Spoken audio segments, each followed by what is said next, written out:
बैठ जाए बैठ जाए बैठ जाए हाइब्रिड में। इधर आने तो इधर भी आ सकते हैं।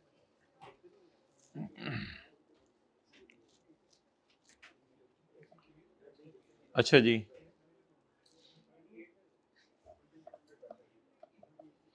तशरीफ ले आए पेज नंबर 167 पर।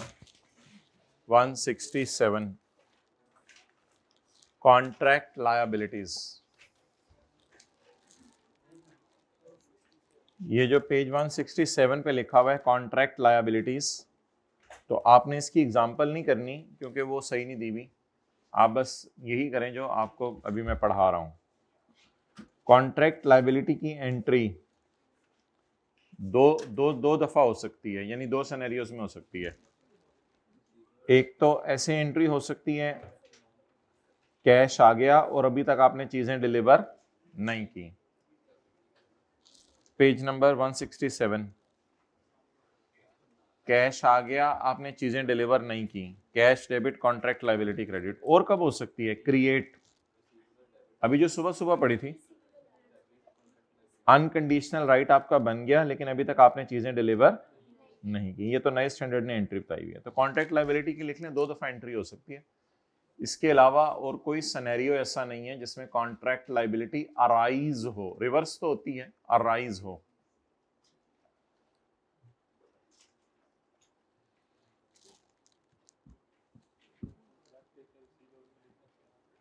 हाँ जी,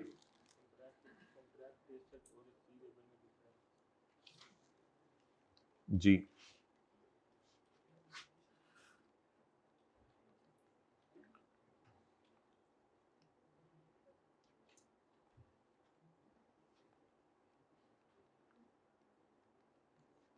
unconditional right to receive money. Hybrid में बातें ना करें ना सेकंड लास्ट रो में।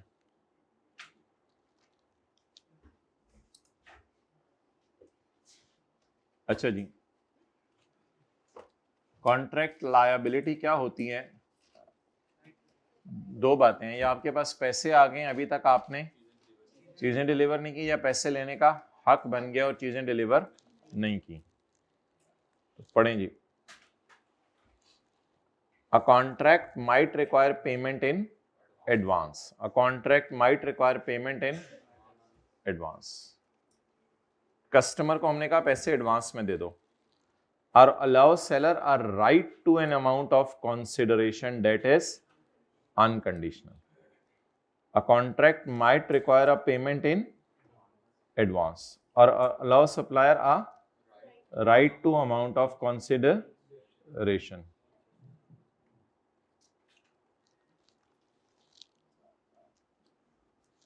तो this is the definition of a contract liability. पैसे आ गए हैं, चीजें डिलीवर नहीं की, या पैसे लेने का हक बन गया है, अभी तक चीजें डिलीवर नहीं की। A contract might require payment in advance और allow seller a right to money that is unconditional. ये दोनों बातें कब हुई हैं? Before it transfers a good, चीजें बेचने से पहले हुई हैं। इसलिए दोनों सिनेरियोज में देख लें, हमने रेवेन्यू रिकॉर्ड नहीं किया, एक लायबिलिटी रिकॉर्ड कर लिया।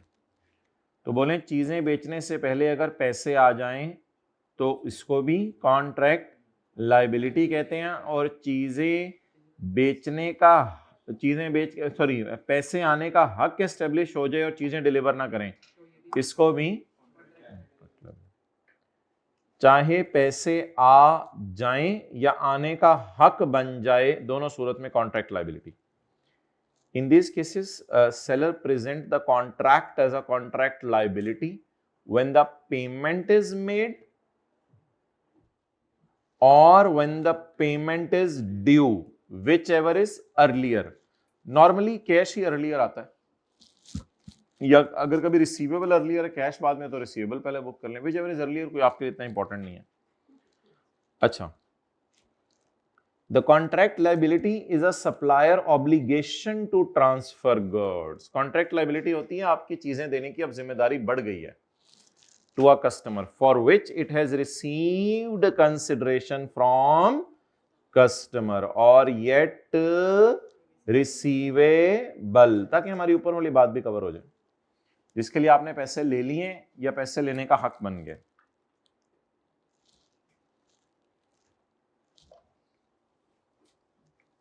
वैसे जहां तक कहते ताल्लुक है IFRS 15 का,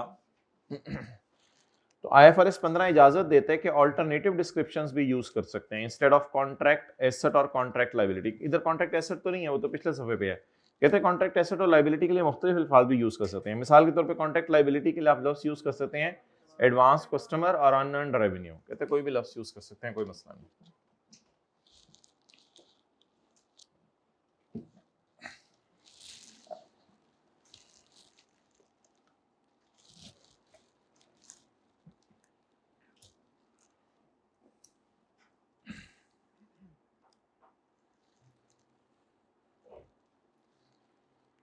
चलिए,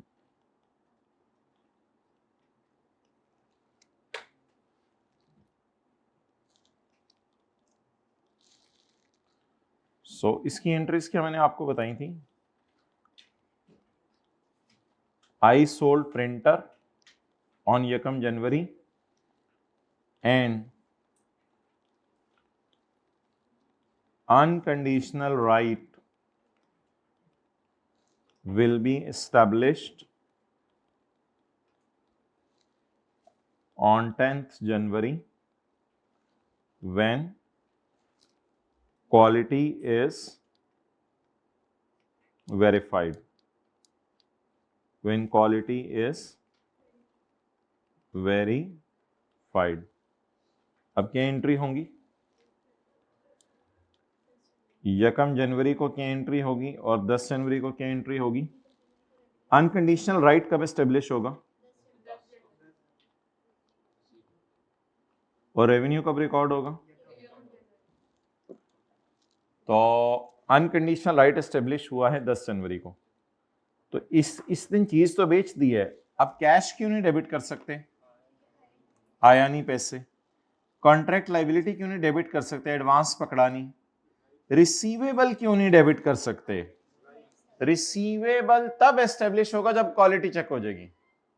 रिसीवेबल तब एस्टेब्लिश होगा जब, तो बेहतर है कि अभी आप एक कंडीशनल राइट को रिकॉर्ड कर लें। कंडीशनल राइट, इसका नाम क्या है? Contract asset, conditional right. और इसको खत्म कर दीजिएगा, it is reclassified in receivable when the condition is fulfilled. इस बेस पे कॉन्ट्रैक्ट एसेट की भी डेफिनेशन बता दे, it is a conditional right to receive money, it is an unconditional right to receive money, and for this you have only to wait for passage of time. दिन गुजरेंगे पैसे ले आएगा। for this you have to wait for a condition to be fulfilled.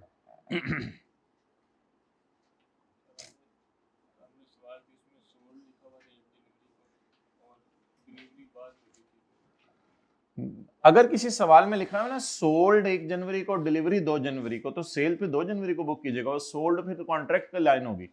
भाई बात सुनिए, इन्होंने सवाल बड़ा अच्छा पूछा है।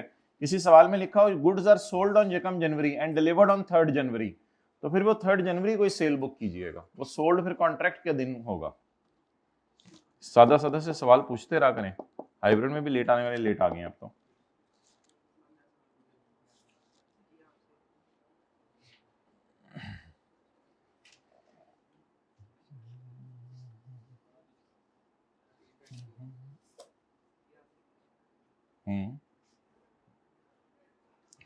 क्लास के बाद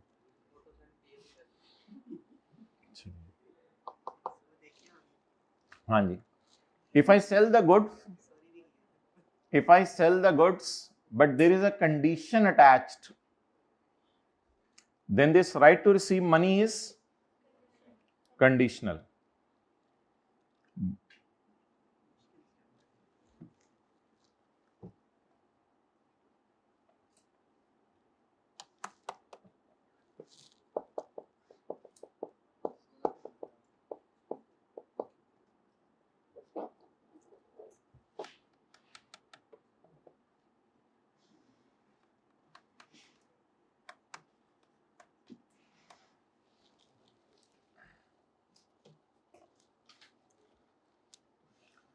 Okay. अब जरा सारा सम अप कर लें फिर। ओके, अब तीनों की डेफिनेशन पढ़ें। अच्छा, ये कंडीशन कुछ भी हो सकती है। प्रोडक्ट ए बेची है, प्रोडक्ट बी जब बेचेंगे तब तुम्हारा राइट बनेगा। प्रोडक्ट ए बेची है, जब क्वालिटी चेक कर लेंगे तब तुम्हारा राइट बनेगा। अब तीनों की डेफिनेशन पढ़ें एक गो में। रिसीवेबल, अगर सब चीज बेच दी आपने तो पैसे लेने का हक आपका बन गया, अनलेस के सवाल में कोई कंडीशन बता दे। अनकंडीशनल का लफ्ज ना पढ़ें। A right to money is presented as a receivable if there is no condition. That's why the difficult name is unconditional right. A right to consideration is unconditional if only passage of time is required. अगर वक्त का इंतजार करना है तो ये debtor है, और अगर क्वालिटी पूरी होने का इंतजार करना है या प्रोडक्ट भी डिलीवर होने का इंतजार करना है तो फिर ये contract.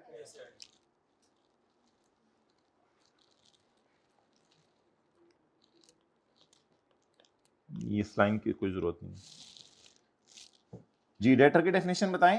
An unconditional right to receive money. You have only to wait for passage of time. You are not supposed to fulfill any condition. Contract asset की definition बताएं। It is a seller's right. It is a seller's to money in exchange for goods. अच्छा, एक बार याद रखिएगा, contract asset की ना इसके अलावा कोई एंट्री नहीं हो सकती। Contract asset debit, revenue, credit, इसके अलावा कोई एंट्री नहीं है ओरिजिनेट होने की। ओरिजिनेट होने की हमेशा एक ही एंट्री होगी, कॉन्ट्रैक्ट एसेट, डेबिट, रेवेन्यू।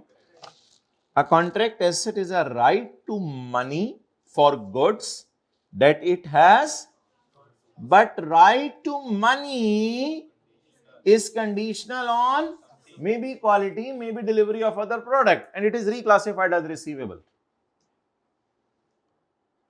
सो बोलें, it is a right to receive money that is conditional on quality control measures. Okay. अच्छा जी, कॉन्ट्रैक्ट लाइबिलिटी क्या होती है? A contract might require payment in advance और allow the supplier a right to money. The contract liability, बस इसमें क्या है, इसकी तो कोई डेफिनेशन नहीं है। अच्छा, ये जरा रिवाइज करें जो हमने लास्ट क्लास में किया था। ऐसा भी होने लग गया दुनिया में कि डिलीवरी और कैश का लोग इंतजार ही नहीं करते, कॉन्ट्रैक्ट होते ही लोग एंट्रियां कर लेते हैं। ये कौन सा सिनेरियो है? ना डिलीवरी हुई ना कैश। हमने तो सुना था या सेल के वक्त एंट्री होती है या कैश के वक्त एंट्री होती है, उससे पहले ही एंट्रीज हो जाएं।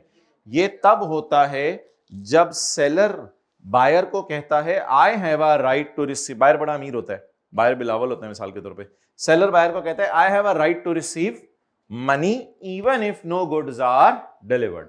सो इसलिए हम अगर कॉन्ट्रैक्ट नॉन कैंसलेबल हो तो by default contract non cancellable हुआ करेंगे, तो हम एंट्री कर लेते हैं receivable debit, liability to deliver goods, credit. और अगर कॉन्ट्रैक्ट क्या है? कैंसलेबल है। अगर कॉन्ट्रैक्ट क्या है? कैंसलेबल है, तो ऐसी सूरत में मुनासिब ये है कि आप रिसीवेबल बुक ना ही करें। हालांकि ये लाइन लिखी हुई है कि मेरा राइट है पैसे लेने का, लेकिन रिसीवेबल बुक ना करें। क्यों ना बुक करें? बुक कर लेंगे जब चीजें बेच देंगे, क्योंकि कैंसिल हो सकता है ना। तो इसलिए बेहतर है कि ये एंट्री ना करें, रिसीवेबल डेबिट, रेवेन्यू क्रेडिट और कैश डेबिट। अब इस सारे को समराइज कर लें एक टेबल में, चैप्टर के एंड पे जो सफा बना हुआ है, प्रेजेंटेशन।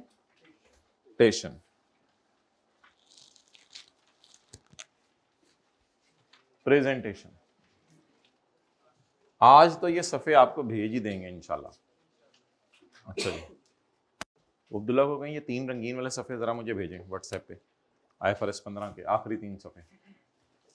अगर गुड्स डिलीवर कर दें और पैसे लेने का अनकंडीशनल राइट बन जाए तो क्या एंट्री करेंगे? Debtor debit, sale, credit. अगर गुड्स डिलीवर कर दें और पैसे लेने का हक है लेकिन कुछ और करने पे, तो क्या एंट्री होगी? Here we are waiting for time to pass. Here we are waiting for condition to be fulfilled.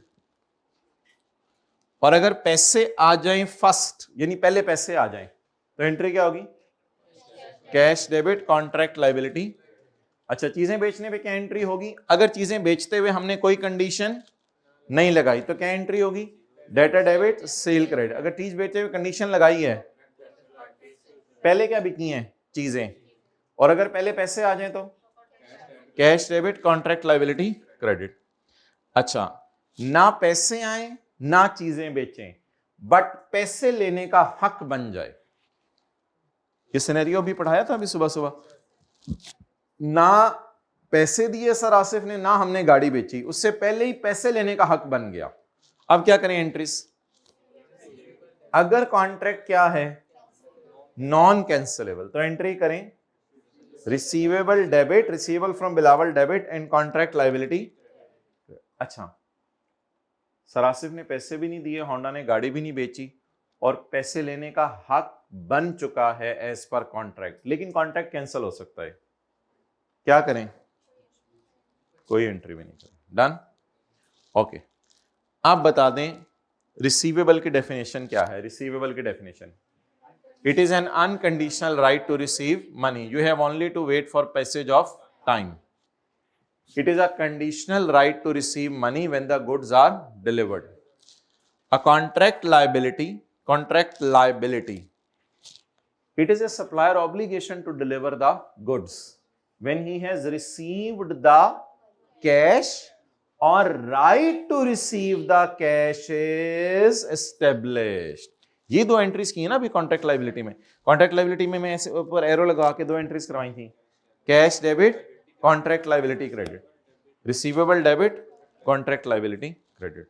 तो बस ये मैक्सिमम 4 एंट्रीज हैं जो हो सकती हैं। देखा करना चीजें पहले बेची हैं या पैसे पहले आए हैं, कभी कभी सवाल में ये सिनेरियो भी आ जाया करेगा। ओके, अब आप हजरात तो सिंपल एक रिवीजन सी करवाएं मुझे, वहां पे आ जाएं, वो जो पहले लेक्चर 1 में जो सवाल किए थे उधर आ जाएं।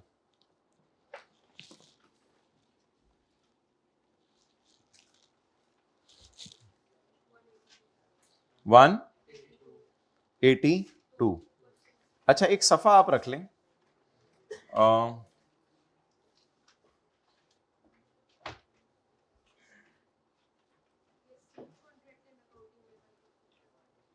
क्या चीज? जी मैं बताता हूं। आप लोग जो है ना सारे एक ही सफ़े के ऊपर ना ये समरी बना लीजिएगा। ये सफ़ा आप लोग रख लें पेज 189 पे एक समरी बना लीजिएगा, जगह है।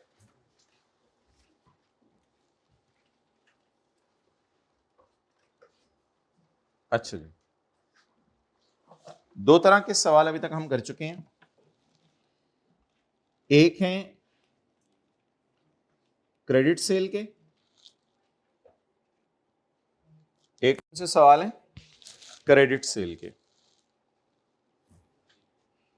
चीजें डिलीवर हुई इधर और पैसे आए इधर। ये तकरीबन 6 सिनेरियोज बनेंगे। एक हमने सवाल किए थे एडवांस फ्रॉम कस्टमर के, advance from customer. Advance from customer के जो हमने सवाल किए थे उसमें यह था कि कैश आ गया था इधर और डिलीवरी होगी 2 साल बाद। अच्छा, एक बात अब सुनिएगा, ये जरा तसल्ली से बात सुन लें, समझ लें आप, क्योंकि अगले सवालों में ये डिस्कशन बड़ी डिटेल से होनी है, बाद में नोट करें।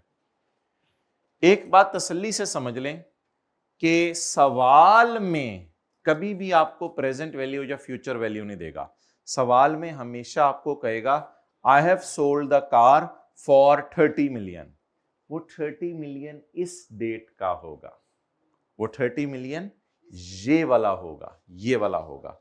आपने सवाल में दी गई फिगर को जो देगा ना आई सोल्ड कार फॉर, वो जो आपने बेची है वो असल में ये वाली फिगर होगी, I sold car for 30 million.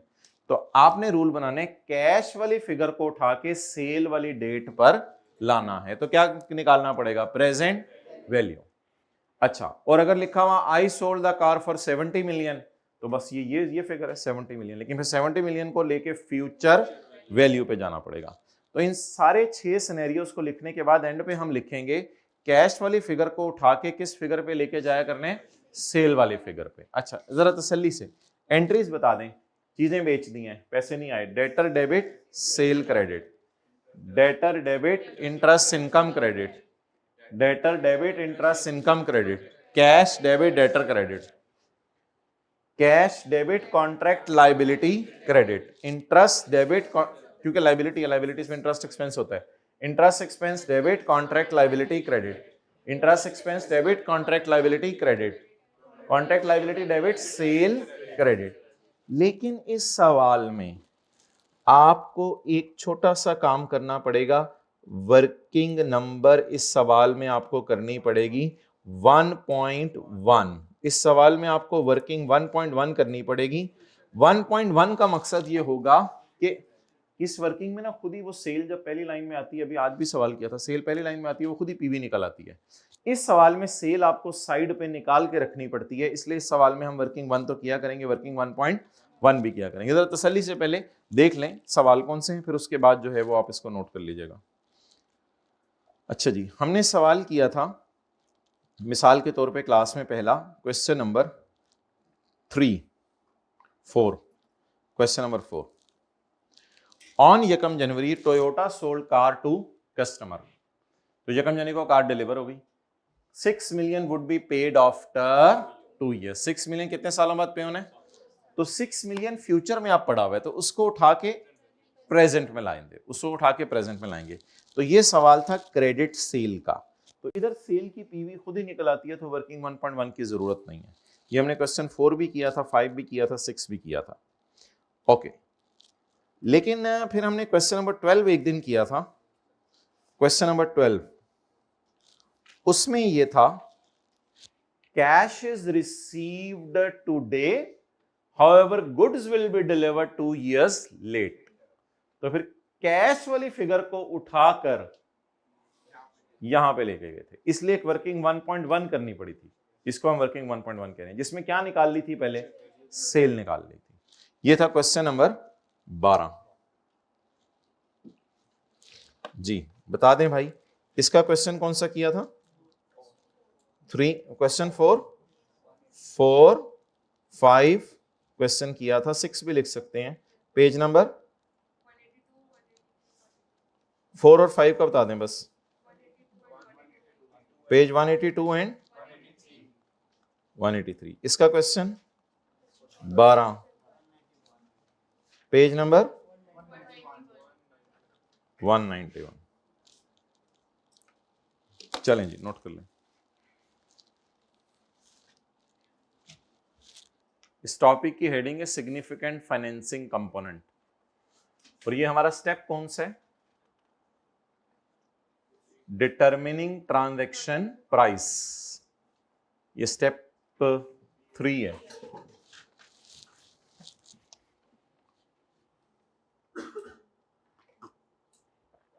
Again do, you do again।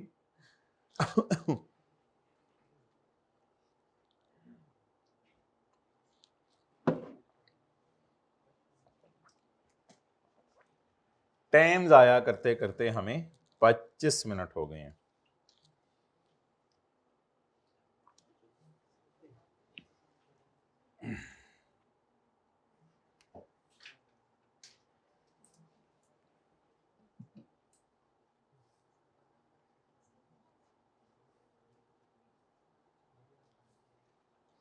Usman को कहीं ये शेयर कर दें ग्रुप्स में। हाँ हाँ जी, क्या चीज, ओहो ओ भाई, कंडीशनल राइट अनकंडीशनल राइट को सर पे ना चढ़ाएं, वो तो किसी भी सेल के अंदर किसी भी सवाल में कंडीशनल राइट आ सकते हैं, उसमें इसको सर पे क्यों चढ़ाना है। बस चीजें बेचते हुए अगर कोई कंडीशन लगा दी किसी भी सिनेरियो में, वो कॉन्ट्रैक्ट ऐसे डेबिट कर दीजिएगा। प्रेजेंटेशन तो पूरे स्टैंडर्ड के लिए है ना, वो लिफाज प्रेजेंटेशन के हैं। ओके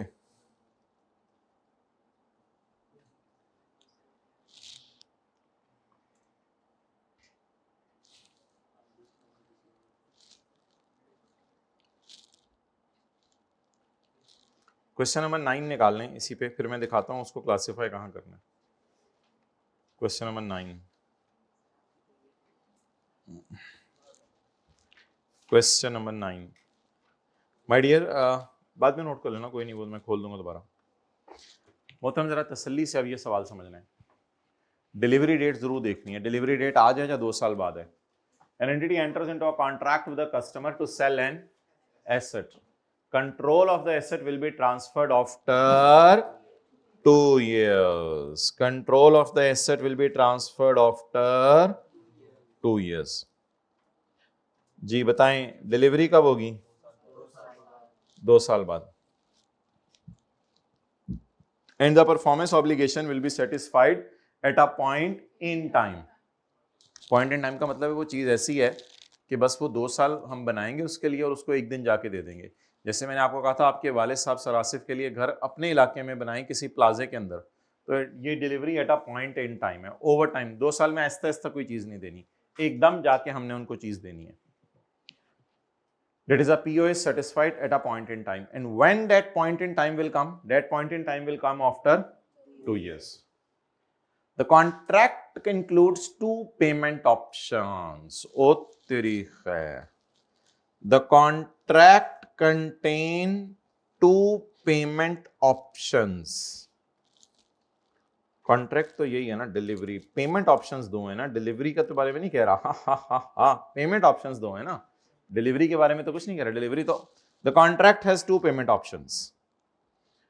हो सकता है वो सारा कैश इधर पकड़ा दे, थोड़ा थोड़ा करके दे दे, पता नहीं, देखते हैं। 2 payment options. Payment of 5,000 in 2 years when the customer obtain the control. ओए होए होए होए होए, इसको कहते हैं कैश सेल। इसे बचपन में टीचर कहते थे option 1 is cash cell. Payment of 5,000 in 2 years when the customer obtain control. जब कस्टमर का कंट्रोल आएगा तब पेमेंट करेगा, यानी पेमेंट कब करेगा? 2 साल बाद। और हमने डिलीवरी भी कब करनी है?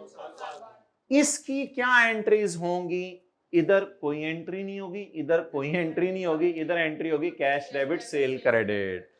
आपको मैंने कहा हुआ कैश को उठा के सेल की डेट पे लेके जाएं। कैश को उठा के सेल की डेट पे गए, मैं उसी दिन काश ये वाली पेमेंट ऑप्शन एक्सरसाइज कर ले वो, तो नीचे सारा डाटा कोई मजे कोई काम का नहीं, हम यहाँ एंट्री कर देंगे कैश डेबिट सेल क्रेडिट, बस सवाल खत्म। ये एक नया सिनेरियो आपके सामने आया जिसमें डिलीवरी और कैश किस दिन फॉल कर गए? सेम डेट को। अच्छा, पहला पैरा पढ़ के बताएं, डिलीवरी कितने साल बाद है? 2 साल बाद। 2 payment options. Option number 1, payment of 5,000 in 2 years when the customer obtain the control. It is a cash cell. इससे बड़ी और कैश सेल क्या हो सकती है? ये कैश सेल होगी। Next, payment of 4,000 when the contract is signed. Payment of 4,000 when the contract is signed. दूसरी ऑप्शन क्या है? 4,000 रुपए अभी दे दो, मैं आपको 2 साल बाद अच्छी सी चीज बना के दे दूंगा। ये तो लाइबिलिटी बन जाएगी ना, cash debit liability to deliver goods credit. या फिर पेमेंट इधर ही कर दो। इधर कैश कितना है? 5,000, उसको सेल की डेट पे लेके जाने की जरूरत नहीं है। इस क्वेश्चन में वर्किंग 1.1 करनी पड़ेगी, क्योंकि सवाल शुरू करने से पहले क्या निकालनी पड़ेगी? सेल निकालनी पड़ेगी। सेल किस पे निकालनी पड़ेगी? फ्यूचर वैल्यू पे। यहां तक कोई सवाल? The customer elects to pay 4,000। Customer ने कौन सी ऑप्शन पसंद की है? 4,000। Okay, the customer elects to pay 4,000। Customer कहते हैं मैं तो 4,000 ही दूंगा अभी। That is when the contract is signed. Therefore, the entity concludes that the contract contains a significant financing component. Therefore, contract में significant financing है। ये तो पूरा लोन अरेंजमेंट बन गया, कहता है पूरा। Because of the length of time between the customer payment and the length of time between the किथे रह गया? When the entity transfers the asset. So there is a significant financing component. Interest rate अब use करने पड़ेंगे। The interest rate छुपा हुआ is 11.8%। वो जरा देखते हैं कैसे निकलता है। आज हमारी डिस्कशन होगी इंटरेस्ट रेट कौन सा यूज करना है। 2 इंटरेस्ट रेट दे रहा है सवाल में।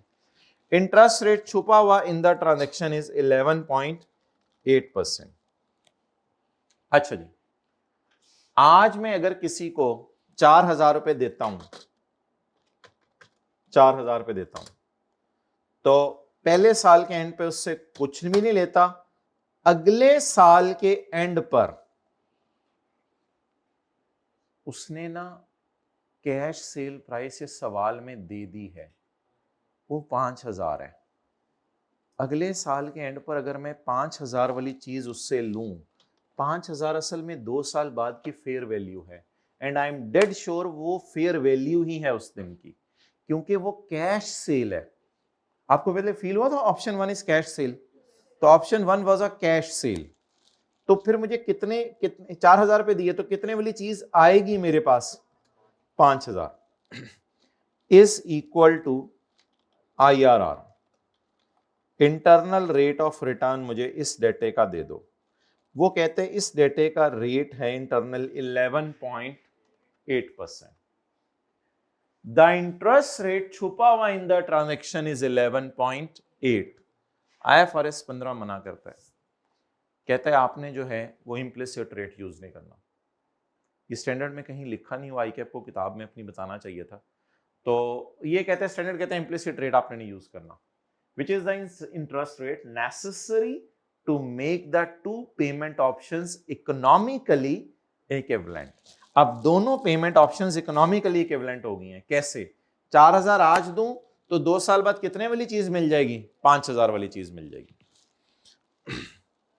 However, the entity determines that the interest rate that should be used, इसका मतलब ये यूज नहीं करना 11.4, should be used in adjusting this promised consideration is 6%, which is the entity's incremental borrowing rate। तो इसमें हमने एंटिटी ने अभी कुछ लोन लिए होंगे, एंटिटी अगर किसी बैंक में जाके 4,000 आज लोन लेती है ना, तो वो बैंक इसको 6% देगा, क्योंकि पहले भी 4-5% पे इसने कुछ लोन लिए हैं। ये हमने डेफिनेशन पढ़ी थी इंक्रीमेंटल बोरोइंग की। इंक्रीमेंटल बोरोइंग की हमने ये डेफिनेशन पढ़ी थी, कुछ लोन हमने ऑलरेडी लिए हुए हैं। अब अगर इंक्रीमेंटल लोन लेते हैं तो वो कितने का बनता है? तो उसमें ये है कि एंटिटी अगर आज 2 साल के लिए किसी बैंक से लोन पकड़ती है 4,000, तो एंटिटी के रिस्क को सामने रख के, इंटरेस्ट कवर रेशियो को सामने रख के बैंक ने ये डिसाइड किया कि तुझे 6% लेंगे, तो that is called as incremental borrowing rate. सवाल वाला वैसे बता भी दिया करेगा, इस सवाल ने भी बताया, the entity determines that rate that should be used is 6%। लेकिन हम आपको भी लिखवाएंगे कि अगर इम्प्लिसिट रेट और बोरिंग रेट दोनों दिए हों तो आपने कौन सा यूज करना है। अब आपको इससे परेशानी की जरूरत नहीं कि इससे कॉन्सिक्वेंसेस क्या होंगे और क्या होगा। अच्छा, लेकिन अगर सवाल में खुदा ना खास्ता कभी मिसिंग हो रेट, तो फिर हम इम्प्लिसिट निकालने की कोशिश कर लिया करेंगे। अच्छा, एक मिनट, पहले मुझे जरा आप छोटा सा सवाल करवा लेने दो, फिर उसके बाद मैं आपका क्वेश्चन ले लेता हूं। अब ये ऑप्शन 2 है। ऑप्शन 2 में वर्किंग 1.1 सेल निकाल के रख लेते हैं, रिकॉर्ड तो 2 साल बाद ही करनी है, सेल निकाल के रख लेते हैं। बोलें कैश को सेल की डेट पे लेके जाना होता है, कैश पकड़ें, इसको सेल की डेट पे ले जाएं। कैश पकड़ें, कैश कैश कैश पकड़ें, कैश कितना आया? 4,000। 2 पेमेंट ऑप्शंस थी, एक थी 2 साल बाद पैसे देना, एक है आज पैसे देना। पैसे अभी आ गए हैं 4,000, इसको 2 साल आगे लेके जाए यूजिंग 1.06 रेज टू पावर +2। हाँ, बस ये आपकी सेल है, वो 5,000 आपकी सेल नहीं है, ये आपकी सेल है। अगर आप 11.8% यूज करते तो एग्जैक्ट वही फिगर आ जाती और आपकी सेल कितनी बनती? 5,000। अब सवाल में पीछे कुछ भी नहीं रह गया, वो आप खुद भी कर सकते हैं, लेकिन फिर भी मैं करवाऊंगा। चलें जी, अब ये नोट कर लें आप। पहले किसी ने डायग्राम दोनों बनानी है तो डायग्राम बना लें दोनों। ये सवाल के ऊपर ही बना लें, ऑप्शन 1 और option 2।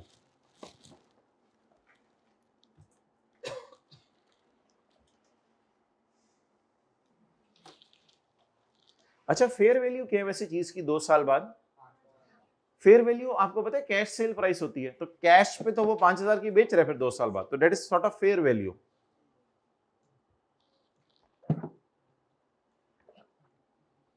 I am not going for this.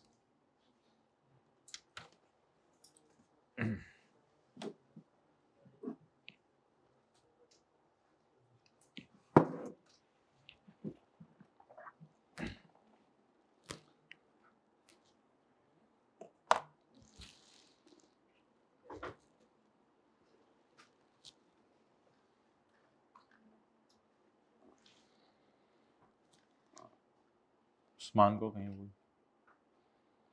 Okay, अच्छा एंट्रीज बता दें माय डियर, तो आसान सी हैं एंट्रीज।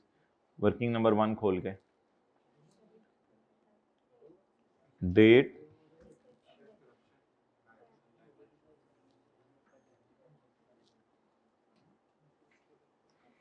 ऑप्शन 1 ऑप्शन 2 की डायग्राम बना ली।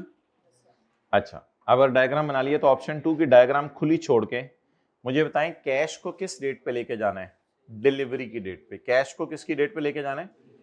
आपको क्या लग रहा है, फ्यूचर वैल्यू निकालें कैश से या प्रेजेंट वैल्यू? जल्दी बताएं ना, कैश को आगे लेके जाना है ना, तो क्या निकालनी पड़ेगी? फ्यूचर वैल्यू जब भी निकालनी हो ना जिंदगी में, तो वर्किंग 1.1 में जरा निकाल के रख लीजिएगा ताकि कभी यूज हो जाए। अच्छा, सवाल तो बड़ा आसान तरीके से शुरू होगा। 1 जनवरी 2008 कैश कितना आया? 4,000। लाइबिलिटीज पे क्या होता है? Interest expense 4,000 into 240, 4240।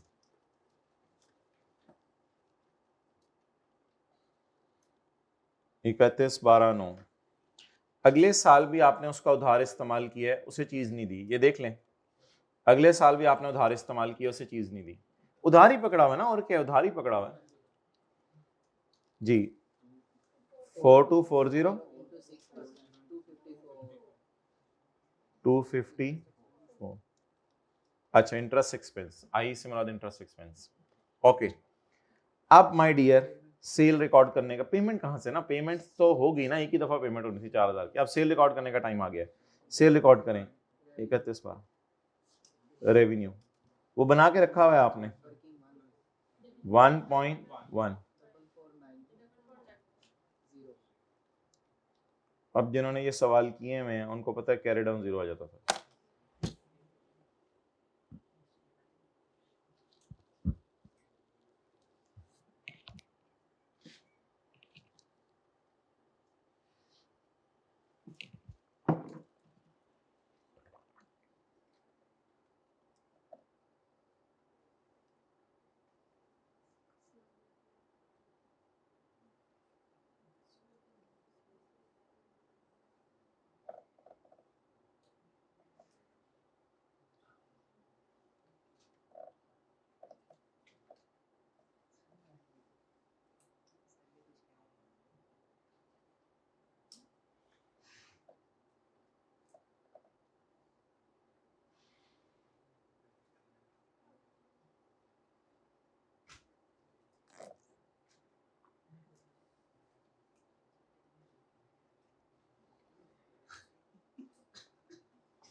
Okay, entry बताएं 4,000 की। किसी से 4,000 पकड़ लिया और 2 साल बाद चीज देनी है। Cash debit, contract liability credit. Contract liability की भी डेफिनेशन हम पढ़ते हैं कि ये कस्टमर से एडवांस पकड़ लिया होता है, भी चीजें नहीं दी होती। Cash debit, contract liability credit. Interest expense debit, contract liability credit. Interest expense debit, contract liability credit. एक मिनट, आप एंट्री बताओ, ये आखिरी वाली, ये वाली contract liability debit, excellent, revenue credit. Contract liability debit, revenue credit. अच्छा, ये एंट्रीज हैं। अब मोहतरम आप तसल्ली से पूरा सवाल पढ़ लें, तसल्ली से पूरा सवाल पढ़ लें, क्योंकि फिर मैंने आपको अगला सवाल करवाना है। हाँ जी,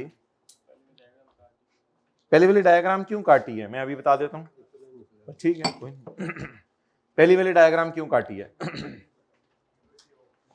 An entity enters into a contract with a customer to sell an asset. Control of the asset will be transferred in 2 years. कितने सालों बाद चीजें डिलीवर होनी है? 2 सालों बाद। The contract includes 2 payment options. Payment options दो हैं। इसका मतलब है वो ऑप्शन में से एक बताओगे तो मैं सवाल सॉल्व कर सकूंगा ना। पेमेंट ऑप्शन दो हैं। या पैसे भी 2 साल बाद दे दो, या पैसे भी वो कितने हैं 5,000, या पैसे भी 2 साल बाद दे दो, या पैसे अभी दे दो। चीजें तो 2 साल बाद ही देनी है। पेमेंट ऑप्शंस दो हैं या डिलीवरी ऑप्शंस दो हैं? और डिलीवरी ऑप्शन एक ही है। Asset will be transferred in 2 years। Delivery option एक ही है, एसेट 2 साल बाद बेचना है। पेमेंट ऑप्शन कितनी है? 2। ऑप्शन 1 2 साल बाद पैसे दे दो। मोहतरम ये कैश सेल का सिनेरियो है, लिखें ये कैश सेल का सिनेरियो है। ये कौन सी है? Option 1 cash cell. और ऑप्शन 2 कौन सा है? Advance from. और क्रेडिट सेल नहीं है जालिमो, क्रेडिट सेल कहां है? क्रेडिट सेल होता है उधार पे चीजें बेचना।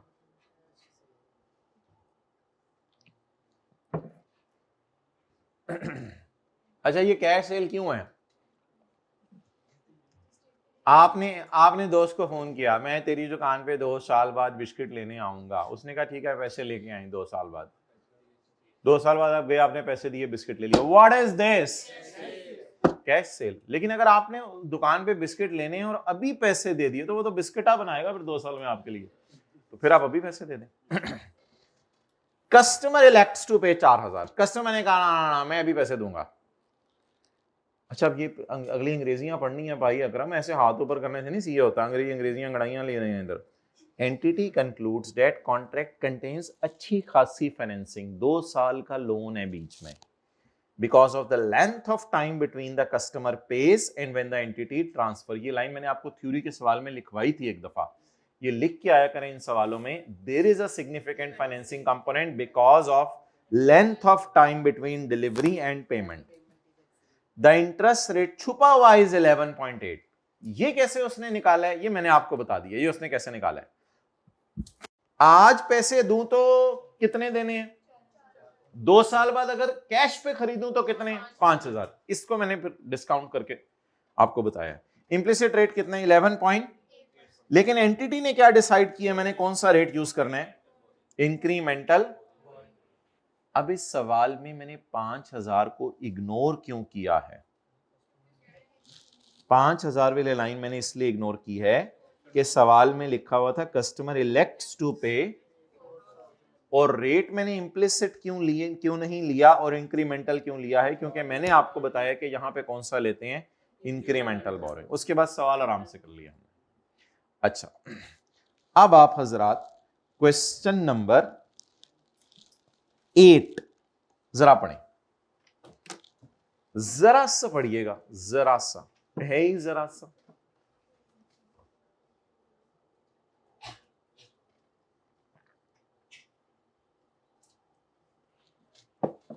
बेटा ये जो लिखा होता है ना फॉर 121, ये कैश की फिगर होती है। ये किसकी फिगर होती है? I sold goods for. ये पीवी शीवी एफवी शेफवी नहीं होती, ये कैश की फिगर होती है।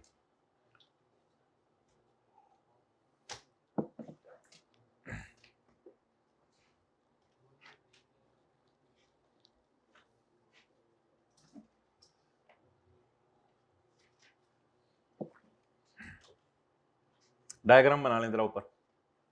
डायग्राम बना के कैश के आगे उसकी फिगर लिखते हैं, और प्लीज सही बनानी है। डायग्राम बना के कैश के आगे उसकी फिगर लिखते हैं।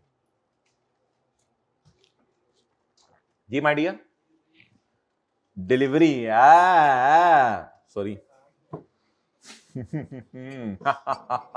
अंजुम ठाकुर, डिलीवरी तो हम तुझे बताएंगे कब हुई, पता चल रहा है बेटा।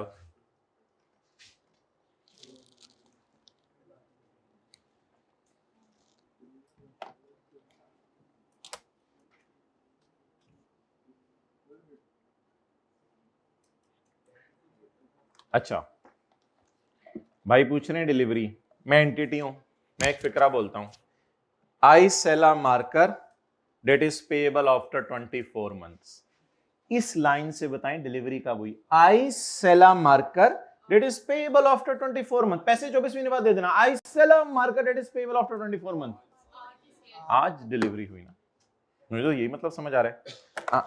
आई एम सेलिंग दिस, कुछ रह ही नहीं गया पीछे, I am selling a jug and the sorry, I am selling a product that is payable after 20, पैसे 24 महीने बाद दे देना, तो चीजें भी 24 महीने बाद दे देना, कहीं लिखा है I sells a product that is payable after 24 months। इसका क्या मतलब है, मैंने चीज बेच दी है जिसके पैसे 2 साल बाद दे देना, तो चीज तो फिर आज बेची है ना, अगर 2 साल बाद कह रहा हूं दे देना तो इसका क्या मतलब है, चीज कब बेची है। I sell a product, पैसे 2 साल बाद दे देना, चीज तो नहीं 2 साल बाद दे देना, मैंने सेल आज की है।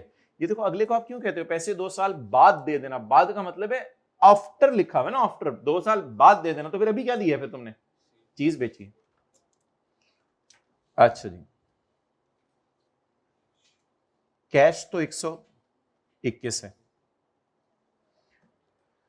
कैश सेलिंग प्राइस है 100, ये इसने वैसे आई कैप ने ना ऐसे गड़बड़ की है, कैश सेलिंग प्राइस भी दे दी है, ये क्या मतलब है कैश सेलिंग प्राइस। अब ये वो वाला सवाल छोड़ें, अगर इसी दिन तुम पैसे दे देते तो मैं तुमसे कितने लेता, 100 रुपए, ये है इस दिन की फेयर वैल्यू है। इसका आपने ना कुछ नहीं करना होता, आपने कैश की फिगर को पकड़ के डिस्काउंट करना है, बार बार बोलें, कैश की फिगर को पकड़ के सेल की फिगर पे लाना है, बिला वजह यहां सेल नहीं लिखनी 100 रुपए। मैं ये भी नहीं कहूंगा एज्यूम कीजिएगा सेल 100 रुपए है, मैं ये भी नहीं कहूंगा एज्यूम करें सेल 100 रुपए है, असल में ना स्टैंडर्ड में सेल पीवी पे रिकॉर्ड होती है इसमें, तो सेल 100 रुपए नहीं है, लेकिन 100 रुपए का मतलब बताएं, it is not a cash sale my dear, it is a what is this डब्बा मींस, दिस डब्बा means it is a credit sale, but if I sell it on cash, अगर तुम मुझे आज पैसे देते हो तो मैं तुमसे कितने लूंगा। हमने नहीं करना ये, हमने सिर्फ सवाल में किसकी फिगर ढूंढनी है, कैश की, कैश को उठा के किस डेट पे लाने, आगे कॉस्ट दे दी, कॉस्ट ऑफ सेल की एंट्री कर देंगे, एंटिटी का ईयर एंड ये इंप्लिसिट रेट, मैंने कहा था इंक्रीमेंटल बोरोइंग रेट यूज करना है लेकिन उसने नहीं दिया हुआ, तो फिर इंप्लिसिट रेट, बस ठीक है। ये सवाल है, करना शुरू करते हैं। भाई ये क्रेडिट सेल का सवाल है या एडवांस फ्रॉम कस्टमर का, क्रेडिट सेल का, तो फिर ऐसे फिर तो वर्किंग 1.1 करने की जरूरत नहीं, देखें कैसे वर्किंग 1 में इंशाल्लाह डायरेक्ट सब कुछ हो जाएगा। डेट, डिस्क्रिप्शन, डेटर, डेटर, पहले डिसाइड कर लिया करें ना सवाल किसका है, ये सवाल है क्रेडिट सेल का, तो सेल बुक करें फिर फौरन, 1/1/8, कैश को उठा के किस डेट पे ले आए, सेल की डेट। मेरे ख्याल से इंप्लिसिट रेट है इसलिए बराबर आएगी, इंप्लिसिट रेट वो छुपा हुआ रेट होता है जो इन दोनों ऑप्शंस को बराबर कर दे, अगर अगर वो होता ना इंक्रीमेंटल फिर नहीं, अभी शायद बराबर आ जाए, आ गई हमें क्या, हमेशा बराबर नहीं आएगी, पिछले सवाल में बराबर नहीं आ रही थी, हमेशा बराबर नहीं आएगी। कौन कौन सा रेट होगा, इंप्लिसिट और इंक्रीमेंटल, यूज कौन सा करना है, इंक्रीमेंटल, ना गिवन हो तो इंप्लिसिट। 121 इंटू, बुलाए वापस बुलाएं, 1 इत्तफाकन आज की फेयर वैल्यू के बराबर आ गई,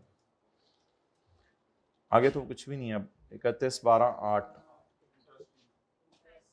इंटरेस्ट इनकम,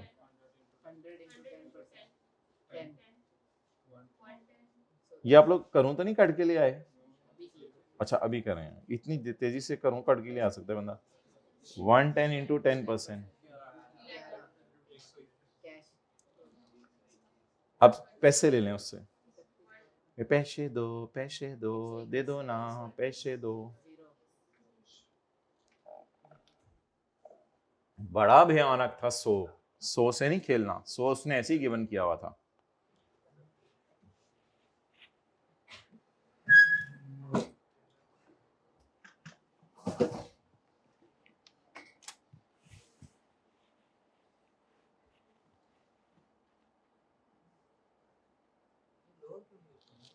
कौन सा इंक्रीमेंटल, हायर लोअर नहीं है इसमें, इंक्रीमेंटल यूज करना है, ना हो तो इम्प्लिसिट बस।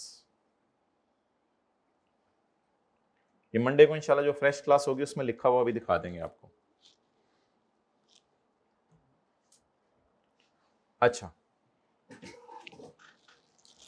अब थोड़ा सा मुझे ये फील हो रहा है कि इसकी ना हल्की सी एंट्रीज तो कर ही लेंगे, debtor debit sale credit, debtor debit interest income credit, debtor debit interest income credit और कैश डेबिट डेटर क्रेडिट।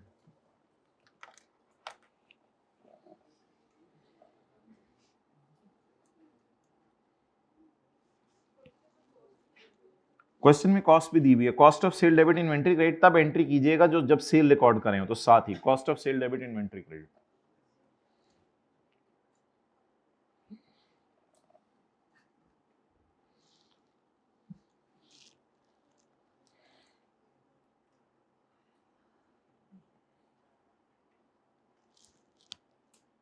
अच्छा अच्छा,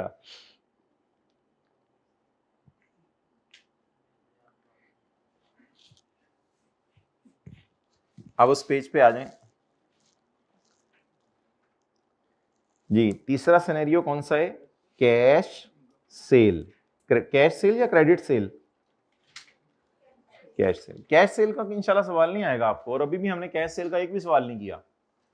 कैश सेल वाली फिगर दे दी थी उसने, लेकिन कैश सेल वाला सवाल कोई नहीं किया। कैश सेल क्या होती है, मैं 2 साल बाद जाके गाड़ी खरीदूंगा तुम लोगों से, होंडा वालों, तब मुझे गाड़ी दे देना, पैसे तभी दूंगा। ये कौन सी सेल होगी, आज खड़े होके कैश सेल का प्रोग्राम है, तो आज तो कोई एंट्री नहीं होगी।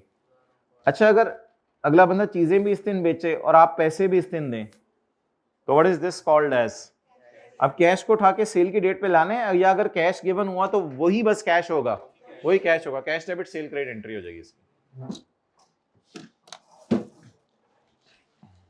अच्छा, इसका कोई सवाल नहीं हमने किया। इसकी कितनी एंट्रीज थी, 1 2 3 4, इसकी भी कितनी एंट्रीज थी, 4, और इसकी कितनी एंट्रीज हैं, इधर क्या एंट्री होगी, कुछ भी नहीं। बस मैंने दोस्त में दुबई को कहा है 2 साल बाद मैं दुबई आऊंगा ना, तो वहां से लैपटॉप लूंगा। मैं कहा दुकानदार को जाके बताओ, दुकानदार ने कहा अच्छा ठीक है। Cash debit, I agreed with the seller and I will buy the goods in 2 years. Done? Okay.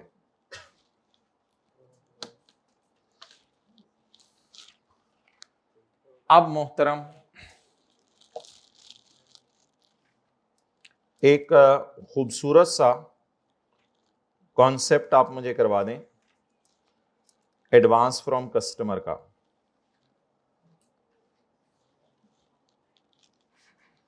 Scenario number 4, इसकी हेडिंग बताएं क्या दे दूं, एक मेरा हेडिंग तो दिलवा देना, हेडिंग तो दिलवा दें। इसकी हेडिंग क्रेडिट सेल है, एडवांस फ्रॉम कस्टमर है, या कैश सेल है, एडवांस फ्रॉम कस्टमर। पुत्र तू बोलता क्यों नहीं, बाकी लोग बोल देंगे ने, बोलिया कर एडवांस फ्रॉम कस्टमर। असल में ये ना सोचा करो कि अच्छा नवी शे पे किस तरह दसा, एडवांस फ्रॉम कस्टमर। आपने प्रिंसिपल साहब से पैसे अभी पकड़ लिए, 1 साल तक सफाई करते रहेंगे, फिर 1 साल तक सफाई करते रहेंगे, दोनों साल के सफाई के पैसे अभी पकड़ लिए। लेकिन ना डिस्काउंटिंग में इस तरह नहीं होता, डिस्काउंटिंग में अजीब सी असम्पशन होती है कि सारी सफाई इस दिन की है, वो फिर कुछ हो नहीं सकता 1 डे का डिस्काउंट, वो बड़ी अजीब सा कुछ बनेगा, पता नहीं सिनेरियो। तो इसलिए डिस्काउंटिंग करते हुए एक बाय डिफॉल्ट असम्पशन हमें लेनी पड़ेगी गलत सी, कि सारी सर्विस जितना सफाया किया ना कॉलेज में जाके इसी दिन सफाया किया सारा, तो सर्विस इधर दी और सर्विस इधर दी। तो अक्सान इसकी आसान सी मिसाल ले लेते हैं, आप टिंड कराने वाले को पैसे दे आए पहली टिंड आपने इधर करवाई, उसने सर्विस दी, दूसरी टिंड आपने इधर करवाई, दोनों साल आपने पैसे नहीं दिए, ये क्या चक्कर है ना, आपने इधर आप टिंड करा के जा रहे थे पैसे दिए बगैर, लोग भी देख रहे हैं मौलवी साहब टिंड करा के जा रहे हैं पैसे दिए बगैर, फिर अगले साल आप टिंड करा के जा रहे थे पैसे दिए बगैर, ये क्या चक्कर है, गेम क्या हुई थी पीछे। अच्छा अच्छा अच्छा, इधर ही वो कह रहा है पैदा होते ही पैसे दे दिए थे पैदा होते ही पैसे दे दिए थे, पहली बर्थडे पे टिंड कराई, दूसरी बर्थडे पे टिंड कराई। ओके, अच्छा अब मुझे ये बताएं इस सवाल में कि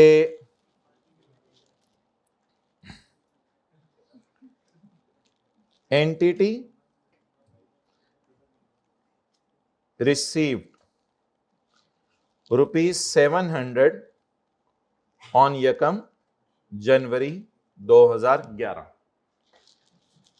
and will render service in 2011 and 2012। ठीक है जी, चलें डिस्काउंट रेट कर लें, डिस्काउंट रेट कर लें 14%। चलो सवाल बनाएंगे खूबसूरत सा। हाइब्रिड में जाना, अच्छा वो है सवाल बनाने जा रहे, जल्दी से सवाल नोट कर लें फिर करना शुरू करते हैं। पॉज कर दो। हम बता रहे होते हैं कि हर बंदा ना कोई सेक्रीफाइस करके बैठा होता है। आप समझते हैं कि बस ऐसे ही बैठे हुए सब, कोई काम नहीं है इनको दुनिया के, वो काम गिनवाना शुरू करें तो आप हैरान हो जाएं। अच्छा मुझे ये बताएं कि एंटिटी रिसीव्ड ₹700 ऑन यकम जनवरी 11 and will render service in 2011 and 12। अब कोई तरीका बता दें वर्किंग करने का जिसमें, मेरे ख्याल से वर्किंग 1.1 कर लें, सेल वगैरह बना के रख लें क्योंकि सवाल किसका, एडवांस फ्रॉम कस्टमर का। तो कोई तरीका बताएं मुझे कि मैं यहां पे रेवेन्यू बुक करना चाहता हूं, देख लेना, नहीं ना यकीन है, यहां से देख लें, मैं यहां पे रेवेन्यू बुक करना चाहता हूं और थोड़ा सा रेवेन्यू मैं यहां पे बुक करना चाहता हूं और मुझे पैसे यहां आ गए हैं। अब कोई तरीका बताएं मैं 700 को ऐसे छोड़ूं कि ये यहां और यहां चला जाए।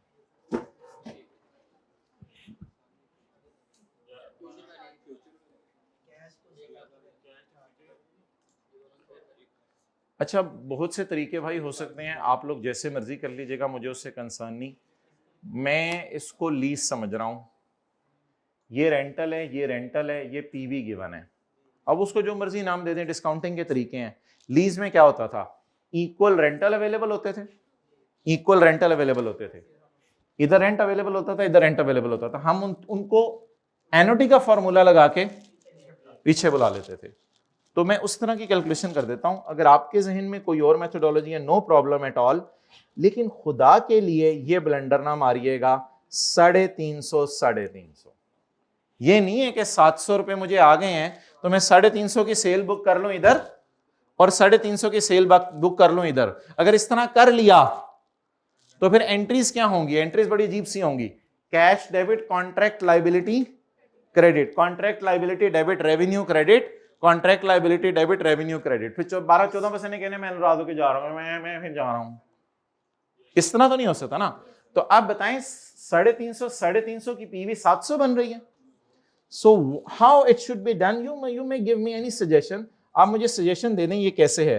अच्छा कोई बंदा लीज की तरह चले, PV is equal to rental into करके जरा ट्राई करे। कोई बंदा रेवेन्यू पूरी क्लास में निकाल के दिखा दे। 2 बंदों ने निकाल लिया, बाकी जरा ट्राई करें, बाकी जरा ट्राई करें।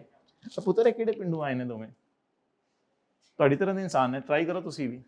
कुछ लोगों ने बातों बातों में रेवेन्यू निकाल के बैठे हुए हैं। ये पीवी टाइप चीज है और ये रेंटल टाइप चीज है। रेवेन्यू ट्राई करें, 350 ना बताइएगा, चंडे पड़ेंगी। कैसी बातें करते हैं, शर्म सी आ रही है। चंडे पड़ेंगी लास्ट टाइम 2 साल पहले पड़ी थी। सारे ट्राई करें। 425, आपने भी 425, वेल डन। आपने 425, वेल डन। बेटे हौसला दें तो सारे काम हो जाते होते हैं। अच्छा जी, लीज में क्या करते थे, PV today on on on on on on यकम जनवरी 11, पीवी ऑन यकम जनवरी 11 इज इक्वल टू रेंटल। और आपको याद है रेंटल बराबर होते थे, इधर भी रेवेन्यू हम बराबर एज्यूम करेंगे, रेंटल आते थे यहां पे, इनटू अगर इस तरह का सिनेरियो होता था 1 minus 1 point raise to power minus divided by point, नहीं कैसे क्यों देख रहे हैं मुझे, गड़बड़ कर रहा हूं मैं? एनओटी का फॉर्मूला लगाया ना, तो 2 पेमेंट्स हैं।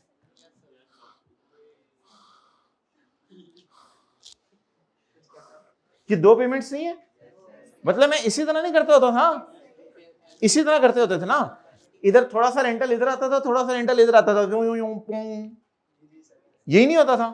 तो एनओटी का अलग अलग करके भी कर सकते हैं, लेकिन वो फिर इस सिनेरियो में तो पता नहीं है, रेंटल अवेलेबल ही नहीं है। अच्छा, अब मुझे बताएं कि मैं पीवी की जगह यहां पे बीवी, अच्छा पीवी की जगह यहां पे क्या लिख दूं, कैश। और डायग्राम देखें ना, मैं कोई अपने से तो नहीं आपको चीजें करवा रहा, डायग्राम देखें। पीवी की जगह यहां क्या लिख दूं, बोले कैश पीवी टाइप चीज है, कैश पीवी टाइप चीज है। और रेंटल की जगह, रेंटल का सेल से कोई ताल्लुक नहीं है, लेकिन मैं आपको बता रहा हूं जिंदगी में एक दफा किया हुआ है आप लोगों ने ऐसे कि इक्वल अमाउंट्स को एनओटी का फॉर्मूला यूज करके पीछे लाए हुए हैं, आप लोग लाए हुए हैं ना जिंदगी में इक्वल अमाउंट्स को। ये 2 अमाउंट्स हैं भाई, 2 दफा रेवेन्यू रिकॉर्ड करना है, और ये रेवेन्यू जो भी निकलेगा ये पर ईयर निकलेगा, टोटल नहीं निकलेगा।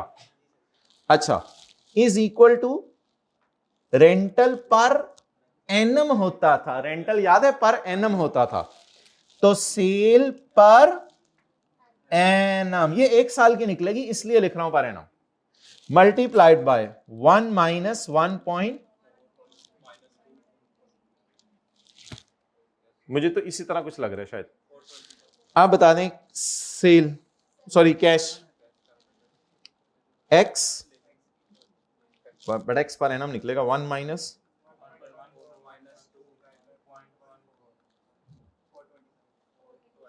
एक्स इज इक्वल टू, जय जी नमाज पढ़ के हैं, फिर इसके सवाल करने शुरू करते हैं। हाथी निकल गया है, दुम रह गई है, रिवीजन करनी है बस। नहीं क्या करें, अब आपको सामने है, अब फिर तो मैं रोजाना बताना शुरू करूं तो क्लास से नॉर्मल भी ना पढ़ाई जाए काम ही इतने दुनिया में। चलो मगरिब तक बैठ जाएंगे, कंपनी बैठ गई, चलो मगरिब से पहले कर लो थोड़ा सा, मुझे इतना टाइम देना कि मैं मगरिब अपनी मस्जिद में पढ़ लूँ, ना हो तो कम से कम मगरिब के बाद जो बयान होता है उसके खत्म होने तक पहुंच जाऊँ, बस इतना टाइम मुझे दे देना। ठीक, जाने में